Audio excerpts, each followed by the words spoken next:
নমস্কার বন্ধুরা, কেমন আছো তোমরা সবাই? আশা করি তোমরা সবাই খুব ভালো আছো। আমিও কিন্তু খুব ভালো আছি।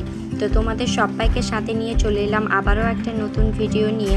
তো আমার চ্যানেল স্বপ্নের সংসার ব্লগে তোমাদের সবাইকে স্বাগত। তো চলো আজকের ভিডিওটা শুরু করা যাক। তো আজকের বারটি হচ্ছে বৃহস্পতিবার, এখন বাজে সকাল 8টা। কিন্তু বাইরের ওয়েদারটা এমন করে রেখেছে, দেখে কেউ বুঝতেই পারবে না যে এখন সকাল 8টা বাজে। কারণ বেশ টানা 3 থেকে 4 দিন তো ভীষণ পরিমাণ গরম দিয়েছিল এদিকে। তো আজকে সকালে উঠে দেখি, মানে সকালে নয়, রাত থেকেই দেখছি ভীষণ পরিমাণ ঝমঝমিয়ে বৃষ্টি হচ্ছে। আর আকাশ একদম কালো হয়ে আছে, আর কারেন্ট তো নেই, রাত থেকেই কারেন্ট নেই। তো কারেন্ট না থাকার জন্য কিন্তু ভিডিওর কোয়ালিটিও অতটা ভালো আসেনি। কারণ যদি কারেন্ট না থাকে, চার্জিং বাল্বের আলোতে কিন্তু খুব একটা ভিডিও ভালো আসে না। তো কিছু করার নেই, আমাদের যেহেতু আমরা ডেইলি ব্লগ করি, তো রোজ তো আমাদেরকে ভিডিও দিতেই হবে, তাই নয় কি? তো যে পরিস্থিতি আছে সেই পরিস্থিতির সঙ্গে মানিয়ে নিয়েই কিন্তু আজকের ভিডিওটা আমি শুরু করেছি। তো আজকের ভিডিওটা কিন্তু ঘুম থেকে ওঠা থেকেই শুরু করেছি। তো ঘুম থেকে উঠেই দেখো বিছানাপত্র গুছিয়ে নিচ্ছি। তো গরমকালে তো বিছানাপত্র গোছানোর খুব একটা সেরকম ঝামেলা থাকে না। তার কারণ হচ্ছে শীতকালে হলে ব্ল্যাঙ্কেট বেরোয়, তারপরে বেড কভার সব কিছু ঠিক করতে হয়। কিন্তু গ্রীষ্মকালে তো ওই সবের ঝামেলা থাকে না। নর্মালি কালকে রাত্রে যেহেতু বৃষ্টি হচ্ছিল, তাই হালকা হালকা একটুখানি ঠান্ডা লাগছিল। তো ঠান্ডা লাগার জন্য 3 জনের জন্য 3টে বেড কভার বের করেছিলাম গায়ে দেওয়ার জন্য। তো সেইগুলোই এখন ভালো করে ভাঁজ করে গুছিয়ে রেখে দিচ্ছি। তো চলো, বালিশগুলো আমার সমস্তটা গোছানো হয়ে গেছে, এগুলো এখন এক পাশে রেখে দিই। আর পাঁচ বালিশগুলো কিন্তু সমস্তটা আমি গিয়ে বালিশগুলোর উপরেই চাপিয়ে রেখে দিই। কারণ যেহেতু আমার ছোট বাচ্চা আছে, তাই মানে বিছানার জিনিসপত্র একভাবে একটা সাইডে যদি গুছিয়ে রাখি, তাহলে কিন্তু ও খাটে বসে সুন্দর মতো করে খেলাধুলো করতে পারে, আর আমার বিছানাটাকেও এলোমেলো করে না।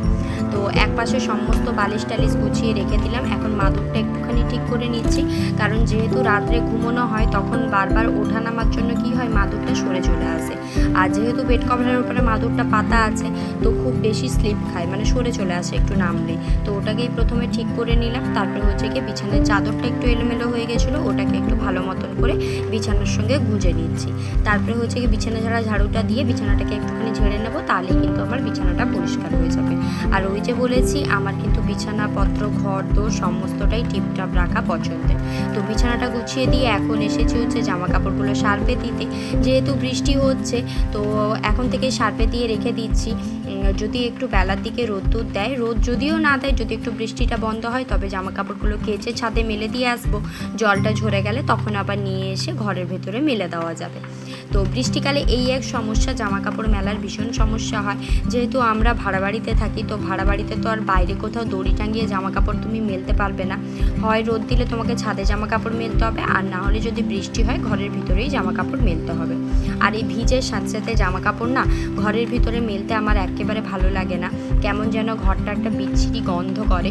তো আমার মতো কার কার এরকম হয়, অবশ্যই ভিডিওর নিচে কমেন্ট করে আমাকে জানিও। তো এখানে কিন্তু সমস্ত কাপড়টা আমি গিয়ে সার্ফ জলে ভিজিয়ে দিয়েছি। আর বৃষ্টিকালে না কাপড় চোপড় একটু বেশিই বেরোয়। যেহেতু যাদের বাড়ি ছোট বাচ্চা আছে, তারা তো বুঝতেই পারছো বৃষ্টিকালে কী পরিমাণ কাপড় জামা বেরোয়। আর এদিকে দেখো, এসেই কিন্তু সোনা পাপার খাওয়ার জলটা আমি চাপিয়ে দিয়েছিলাম। কারণ আজকে যেহেতু ঘুম থেকে আমি দেরি করে উঠেছি, তাই কিন্তু আগে আমি ঘরের কাজগুলো গুছিয়েছি। তারপরে গিয়ে এখন সোনা পাপার জলটা রেডি করে নিচ্ছি। তো প্রথমেই তো দেখতে পেলে নর্মালি হালকা হালকা গরম জল, ওটা ওর খাওয়ার জন্য ঢেলে রাখলাম। তারপরে জলটাকে একেবারে ভালো মতন করে ফুটিয়ে এখন ফ্লাক্সে ঢেলে রাখছি। আর এই ফ্লাক্সটা না খুব ভালো ফ্লাক্স, মানে কাঁচের নয়, যার কারণে পড়ে গেলে কোনো অসুবিধে হয় না। আর এই ফ্লাক্সটা সোনা পাপার জন্ম থেকে আমি কিন্তু ইউজ করছি, এখনও পর্যন্ত 24 ঘন্টায় কিন্তু জলটা ভালো মতন করে গরম থাকে। এদিকে সোনা পাপাকে দিয়েছি ব্রাশ করতে, ওর মতো ব্রাশ করছে। আর ওকে ব্রাশ করতে দিয়ে না এখন মানে ঘর দোরগুলো আমি ঝাঁট দিয়ে নেব। যেহেতু তোমাদের দাদাভাই চান করতে গেছে, চান করে এসে তো ঠাকুর প্রণাম করবে। আর বাসি ঘর থেকে আমি কখনোই তোমাদের দাদাভাইকে বেরোতে দিই না। তো তোমাদের দাদাভাই চান করে এসে ঠাকুর প্রণাম করে এখন গিয়ে বেরিয়ে পড়েছে।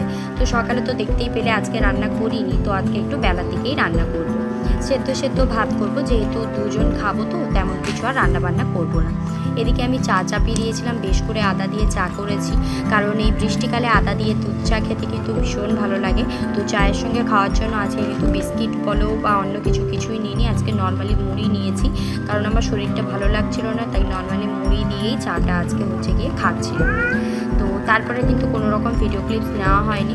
নর্মালি সেদ্ধ ভাত আজকে করেছি, মানে আলু সেদ্ধ দিয়ে ভাত করেছি, সাথে দুধ গরম করেছি।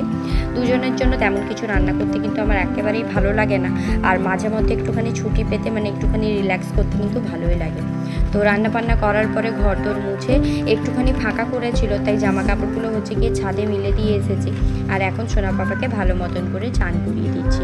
আর আমার সোনা পাপা কিন্তু কখনোই তেল মেখে চান করে না, মানে যখন ছোট ছিল 3 মাস পর্যন্ত তেল মেখে চান করেছিল, কিন্তু তারপরে না তেল থেকে ওর একটা অ্যালার্জি হয়ে গেছে। মানে যে কোনো তেল যদি মাখাই না কেন, ডাক্তারি তেল মাখালেও ওর গায়ে র্যাশ উঠে যায়।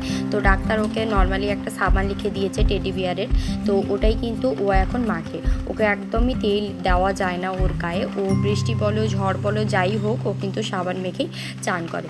দেখো কি সুন্দর করে গামলায় বসে সাবান মেখে চানটা করে নিচ্ছে। তো চলো ওকে চান করিয়ে দিই। চান করে হচ্ছে কি নিজেও চান করব, ঠাকুর প্রণাম করব, তারপরে সোনা পাপাকে খাওয়াবো। বেশ অনেক কয়েকটাই কাজ আছে। তো আমাদের মতো গৃহবধূদের তো মনে হয় সকালে ঘুম থেকে ওঠা থেকে রাতে ঘুমোতে যাওয়া পর্যন্ত মানে কাজের শেষ থাকে না। তো এত কাজ করে করেও বিরক্ত এসে যায়। তো চলো এখন ঝটপট করে সোনা পাপাকে চানটা করিয়ে নেওয়া যাক।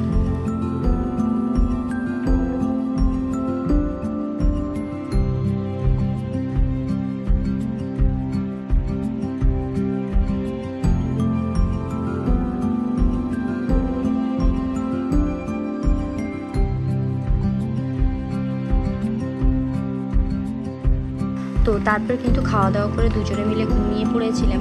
এখন বাজে ওই 4টে মতো। তো দুপুরবেলা তো বললামই বৃষ্টি একটুখানি বন্ধ হয়েছিল, জামা কাপড়গুলো ছাদে মেলে দিয়ে গেছিলাম। তো জামা কাপড়গুলো হালকা হালকা শুকিয়েছে, তারই মধ্যে দেখি ভীষণ পরিমাণ বাতাস দিচ্ছে, মানে এক্ষুনি আবার বৃষ্টি আসলো বই কি। তো এত বাতাস দিচ্ছে, ফোনটাকেই আমার বারবার উল্টে করে ফেলে দিচ্ছিল। তো ওটাই বারবার দেখছি যে উল্টে পড়ে গেছে কিনা।